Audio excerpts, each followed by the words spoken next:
दिक्कत ये है कि गुरदास राम जी को बुढ़ापा पेंशन तो लगी हुई है, लेकिन उनकी जो ज़िम्मेदारियाँ हैं, पारिवारिक ज़िम्मेदारियाँ, 85 साल के गुरदास राम जी है। परिवार में एक इनका पोता है जो मानसिक रूप से ठीक नहीं है, और एक इनकी बहू है जो कहीं न कहीं दिहाड़ी मज़दूरी करने पे विवश हो जाती है कहीं न कहीं, लेकिन उसकी भी इतनी हालत ठीक नहीं है कि वो दिहाड़ी मज़दूरी कर पाए। तो कुल मिला के जो है इनकी बुढ़ापा पेंशन पे ही घर चल रहा है, और बुढ़ापा पेंशन आपको पता है 3 महीने की 3 से 4 हज़ार रुपये आती है। अब उसमें या तो ये अपना राशन पानी खरीद लें, या दवाई वगैरह करा लें, पोते पोते की इलाज करवा लें, या बिजली का बिल भर लें, या फिर 1 साल से इन्होंने गैस सिलेंडर तक नहीं भरवा पाए हैं अपना, या फिर वो कर लें। तो पहले तो मैं प्रिंस ठाकुर जी का बहुत बहुत धन्यवाद करना चाहता हूं कि हम इस संस्था से उनके साथ जुड़े हैं, और आज हम एक ज़रूरतमंद परिवार के साथ इनकी सेवाएं करने आए हैं। हमारी पूरी टीम यहाँ पे पहुंची है, चौकी में पड़ता है गांव कोई, और हम इनके साथ हम हमारे भाई हैं जो इन आज सिलेंडर और कुछ ज़रूरतमंद राशन जो चीज़ें ज़रूरत पड़ती हैं वो देने आए हैं। और हमने अपने सहयोगियों की मदद से प्रिंस ठाकुर जी के माध्यम से हमने 13,000 पे कुछ राशि इनको प्रदान की है, जिनकी ज़रूरत इनकी पूरी हो जाएंगी। हम इनका इस संस्था का बहुत बहुत धन्यवाद करते हैं, और हम चाहते हैं कि जो लोग नेगेटिविटी फैलाते हैं इन सब चीज़ों के बारे में, हमें उन सबको साइड में करके हमें आगे आना चाहिए, और लोगों को भी आगे आना चाहिए, ताकि हम ऐसी ज़रूरतमंद परिवारों की हमेशा आने वाले टाइम में मदद करते रहें। देखो, प्रिंस ठाकुर जी के साथ हम मिलकर ये काम जो कर रहे हैं, ये बहुत ही अच्छा काम है, और इसको और बढ़ चढ़ के हम करना चाहते हैं, और साथ हमारे साथ और भी बंदे जुड़े इसके साथ में। तो मैं ये बोलना चाहता हूँ कि जितने भी बंदे इससे छूटे हुए हैं हमारे साथ जुड़ें, और अपना सेवा इसमें दें, और जिनको ज़रूरत है वो बंदे हमारी सेवा ले सकें। और काफ़ी टाइम से इनके साथ जुड़ा हुआ हूँ, तो इसलिए इनकी पोस्ट देख के मैं आज आया था यहाँ पे। और आज क्या हेल्प जो भी हमसे बन सकी, जो भी अपनी तरफ से वो।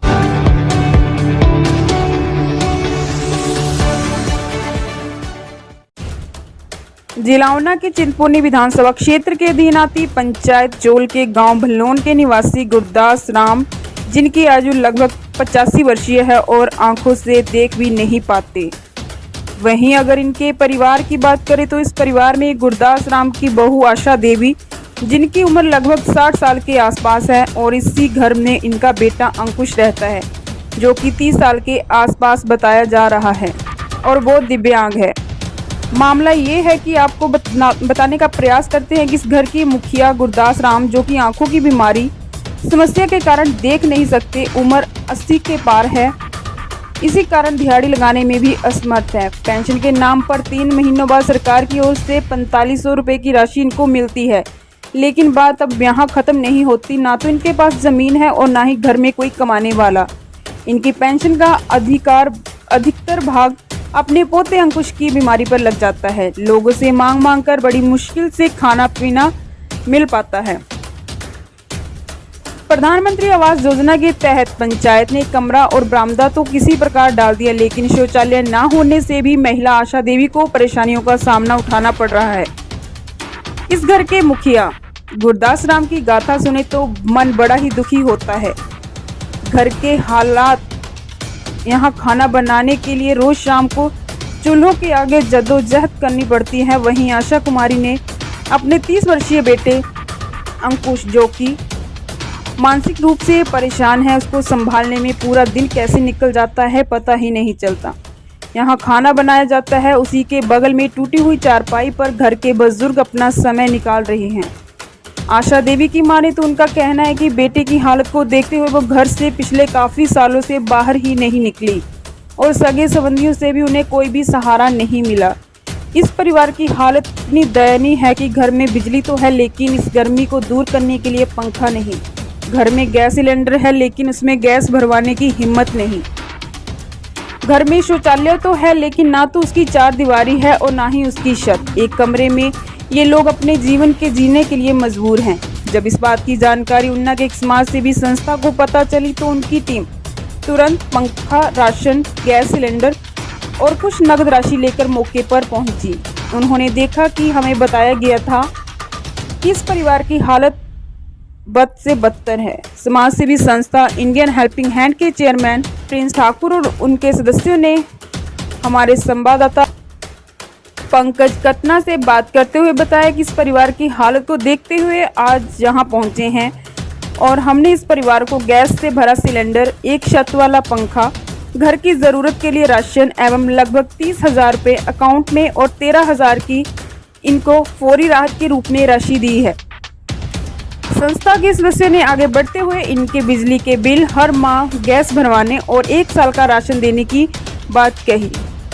वहीं संस्था के कार्यकर्ताओं ने जिला प्रशासन, प्रदेश सरकार और समाज के अन्य बुद्धिजीवियों से गुहार लगाई है कि इस परिवार की मदद के लिए आप भी अपना हाथ आगे बढ़ाएं ताकि इनको भगवान द्वारा दिया गया जीवन जीने का मौका मिल सके।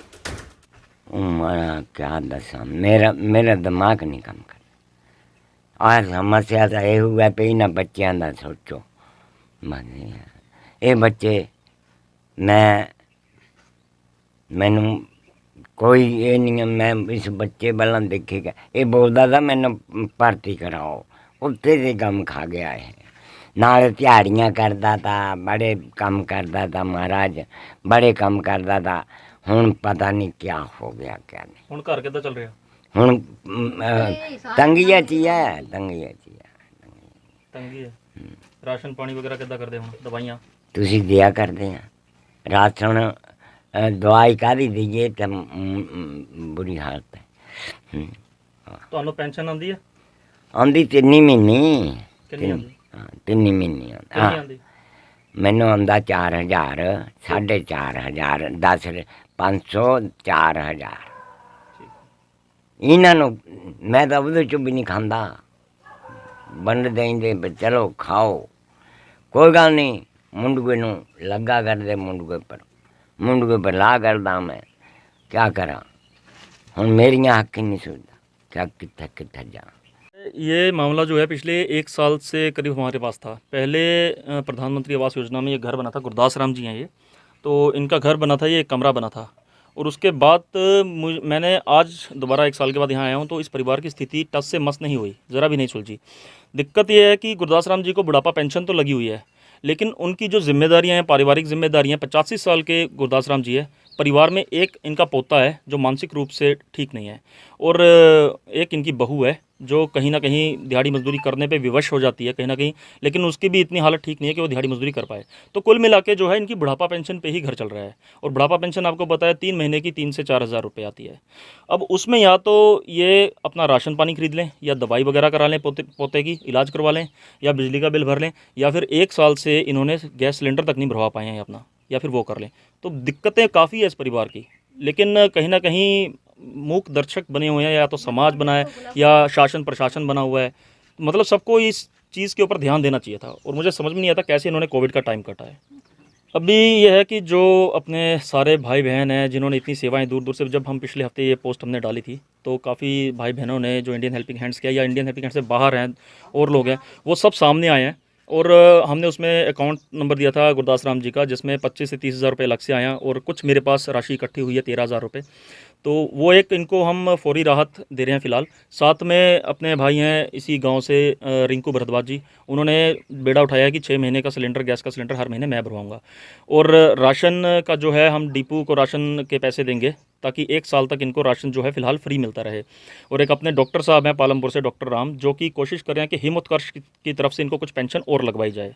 और साथ में अपने भाई आए हुए हैं, आज आप देख रहे हैं हेमंत जी और अपने मनोज जी, ये अपनी अपनी सेवाएं सामग्री लेके आए हैं, साथ में इस परिवार का हालचाल पूछने आए हैं। इन सब का सहयोग है, इन सब का साथ है, तब ये चीज़ें चल रही है। बल्कि ये सब चीज़ें मैं ये सोचता हूँ कि हमें करनी नहीं पड़नी थी, अगर कहीं ना कहीं शासन प्रशासन सारे मुस्तैदी दिखाएं, सारे आगे आएँ जिनकी ड्यूटी बनती है। पर फिर भी चलिए, मैं दिल से धन्यवाद करता हूँ जिन भाइयों ने बहनों ने मिलकर ये कार्य किया है, सब आगे आए हैं। देखो, प्रिंस ठाकुर जी के साथ हम मिलकर ये काम जो कर रहे हैं, ये बहुत ही अच्छा काम है, और इसको और बढ़ चढ़ के हम करना चाहते हैं, और साथ हमारे साथ और भी बंदे जुड़े इसके साथ में। तो मैं ये बोलना चाहता हूँ कि जितने भी बंदे इससे छूटे हुए हैं हमारे साथ जुड़ें और अपना सेवाएं इसमें दें, और जिनको ज़रूरत है वो बंदे हमारी सेवा ले सकें। और काफ़ी टाइम से इनके साथ जुड़ा हुआ हूँ, तो इसलिए इनकी पोस्ट देख के मैं आज आया था यहाँ पे। और आज क्या हेल्प जो भी हमसे बन सकी, जो भी अपनी तरफ से वो हेल्प। मुक जांदा फिर तां फिर अच्छा, कमाई कमाई हाँ जी, कमाई है नहीं मेरी कुछ भी। मुंडू मेरा भाग लगा, बाँह तोड़ती हूँ, मुंडू है, मुंडू ठीक नहीं है। हाँ जी, बाकी घर 8-9 साल हो गए है नहीं, बड़ी मुश्किल है जी। ਪਹਿਲਾਂ ਇਹ ਨੌਕਰੀ ਟੋਲਦਾ ਤਾਂ ਪਏ ਜੀ ਮੈਨੂੰ नहीं उदा कितना टाइम हो गया सिलेंडर भराए नो? हूँ तो काफी देर काफी साल होगी जी। सिलेंडर गैस भराए नो? चूल्हे पर ही बनाते थे आप? चूल्हे पर ही, लकड़ की बड़ी मुश्किल है, लकड़ लिया दी था भूखा दी। और आज तक पक्का भी नहीं लगे तो? है नहीं, पक्खे भी है नहीं, अंदर भी है नहीं, बाहर भी है नहीं, ਭਿੱਜੀ ਜਾਂਦਾ मुश्किल ही है। ਕੱਪੜੇ ਦੇ ਗਰਮੀ पहले तो मैं प्रिंस ठाकुर जी का बहुत बहुत धन्यवाद करना चाहता हूँ कि हम इस संस्था से उनके साथ जुड़े हैं और आज हम एक ज़रूरतमंद परिवार के साथ इनकी सेवाएं करने आए हैं। हमारी पूरी टीम यहाँ पे पहुँची है, चौकी में पड़ता है गांव कोई, और हम इनके साथ हम हमारे भाई हैं जो इन आज सिलेंडर और कुछ ज़रूरतमंद राशन जो चीज़ें ज़रूरत पड़ती है वो देने आए हैं। और हमने अपने सहयोगियों की मदद से प्रिंस ठाकुर जी के माध्यम से हमने 13,000 रुपये कुछ राशि इनको प्रदान की है, जिनकी ज़रूरत इनकी पूरी हो जाएंगी। हम इनका इस संस्था का बहुत बहुत धन्यवाद करते हैं और हम चाहते हैं कि जो लोग नेगेटिविटी फैलाते हैं इन सब चीज़ों के बारे में, हमें उन सबको साइड में करके हमें आगे आना चाहिए और लोगों को भी आगे आना चाहिए ताकि हम ऐसी ज़रूरतमंद परिवारों की हमेशा आने वाले टाइम में मदद करते रहें।